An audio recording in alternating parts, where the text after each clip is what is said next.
আসসালামু আলাইকুম। নাজনীন আহমেদ স্বাগত জানাচ্ছি এনটিভির মধ্যরাতের খবরে। সৌদি আরবের মক্কায় DXN বিশ্ব মঞ্চে নিজেকে বিকশিত করুন শীর্ষক আলোচনা সভা ও সেহরির আয়োজন করা হয়।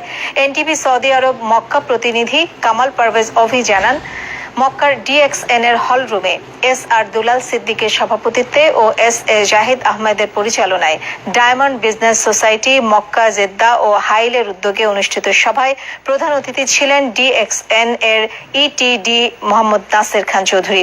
প্রধান বক্তা ছিলেন ESD মাসুদ রানা। বিশেষ অতিথি ছিলেন বাংলাদেশ থেকে আগত ESD ইব্রাহিম খলিল। এ সময় প্রধান অতিথি ETD মোহাম্মদ নাসির খান চৌধুরী বলেন, DXN 31 বছরের প্ল্যাটফর্ম। বিশ্বের যে কোনো দেশ থেকে যে কেউ যুক্ত হয়ে নিজেকে সফলতার দ্বার প্রান্তে পৌঁছাতে সক্ষম হয়।